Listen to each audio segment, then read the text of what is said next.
Joining us now from Tucson, Arizona, NBC News correspondent Yamiche Alcindor. Excuse me, ladies. Senior national political correspondent for The Washington Post and MSNBC political analyst Ashley Parker. Glad I could make you smile. And spokesperson for the Arizona for Abortion Access campaign, Chris Love. All right, Yamiche, the Democrats are now kind of taking this a step further with Donald Trump. They're not saying he's responsible for the overturning of Roe v. Wade. They're calling him now the architect of it. Will you explain? That's right. Well, the vice president has really become the most prominent voice in the Biden administration when it comes to the issue of abortion. And she's held more than 80 events since the overturning of Roe v. Wade across 20 states. We've also seen her have this official abortion tour where she was talking about reproductive freedoms, going to swing states like Michigan, like Wisconsin, also here in Arizona a few weeks ago.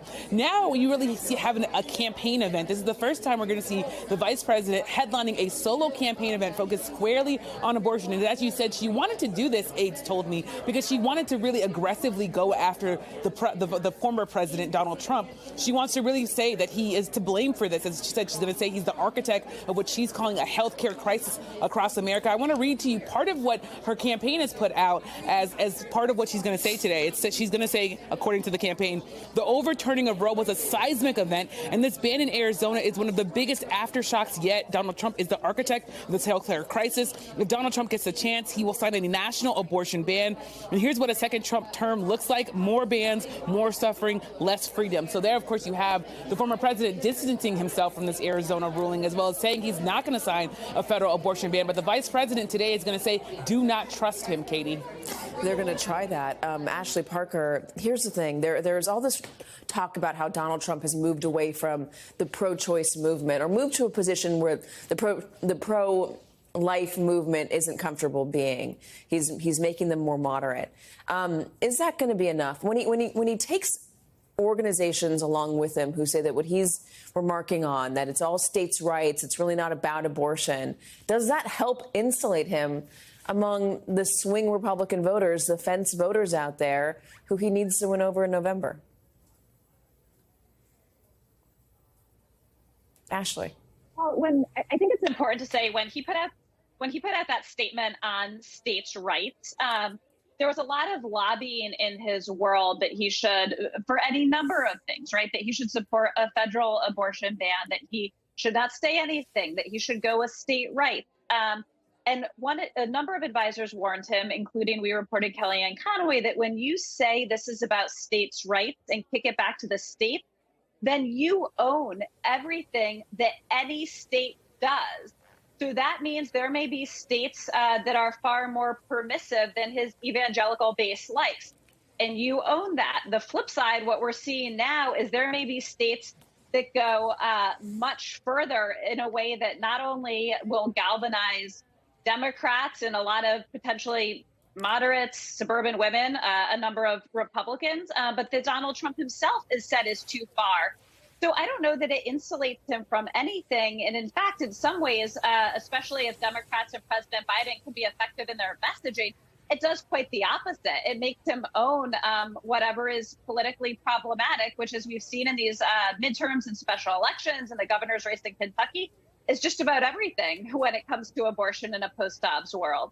Let's talk again about Arizona, because he needs that state, Yamiche. He has to win Arizona to win the presidency. Joe Biden won it last time.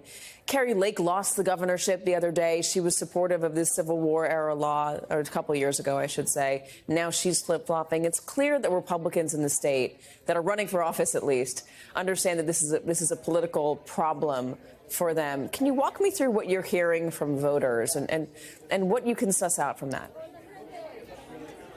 Well, Republicans definitely see this issue of abortion as a liability, and they realize that the vast majority of Americans, the vast majority of people living in Arizona don't want to see a near total ban of abortion, which is what this state might get in a few weeks. Now, I've been talking to people on the ground. I also talked in particular to a doctor who's been providing abortion care for decades. He said he feels compelled to speak out now. He was fearful for his family and for himself, didn't want to be out there talking about this, but he says now is the moment because he feels compelled to really talk about the women that he treats, and that's a lot of sexual violence violence victims. That's a lot of women who are dealing with addiction, who just simply do not want to be pregnant. I also should say, though, I have been talking to anti-abortion activists, and they're pushing for to really have people rescind their signatures from that ballot initiative that would put abortion rights in the state constitution if it were to pass in November. So take a listen to what both of those sides told me. It just struck me when I was very young and very early in my career that this care is just so necessary to provide the type of autonomy to women that men have enjoyed historically. Arizona is a different state. We've always been independent. We've always been, we've done things our own way. We think independently. And I think Arizona voters, when they're given all of the facts, are going to decide in opposition to this amendment. So, Katie, there's been a lot of talk of this ballot initiative that might happen in November. The advocates say they have enough signatures, but I have to underscore again, there's the anti-abortion movement is trying to take those signatures away from them. So it's not a clear-cut deal whether or not that ballot initiative will be on there in November. And of course, when it comes back to that doctor, there's just so much fear, so much anxiety. He said his office has been inundated with calls from women who are confused. He's been telling them so far, you can continue to get your abortion care, but also he said he might have to close down and only use his clinic in Nevada. So a lot of questions here, I should say, rather, in Arizona as all of this plays out, Katie. Okay, so on that ballot initiative, let's ask Chris Love. I mean, you're the spokesperson for Arizona for Abortion Access. How does the anti-abortion movement take votes away, take signatures away from this amendment, this proposed amendment? Well, I can tell you right now that their efforts to stop people from signing our petition haven't been successful, because we announced that we have more than 500,000 Arizona voters who want to see this on the ballot. But there are a few ways that our opposition can challenge signatures.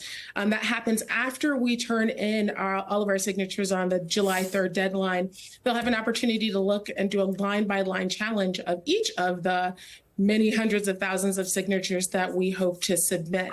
And so that is why we've aimed to collect more than double the amount of required valid signatures in order to ensure that we make it onto the ballot in November. What does the amendment say? So it enshrines the right to abortion up to fetal viability. After fetal viability, determinations about abortion should be made between the pregnant person and their physician to protect the pregnant person's health, or for their mental and physical health, or their life. What are you getting? What's your sense of how Arizona is reacting? You're talking about wanting to collect double the amount of signatures. Have you had any surprises or been had expectations overturned in terms of the reaction to this the Supreme Court in Arizona ruling? Well, I think that Arizonans are devastated that our Supreme Court in 2024 decided to uphold a law dating back to 1864, a Civil War era law, a law that was created before we were even a state and before Black women like myself even had the right to vote. And so we've just seen a groundswell of support since the decision came down on Tuesday. Folks really wanting to get involved, sign our petition, circulate our petition, and get other signatures, and also help us with funding the campaign.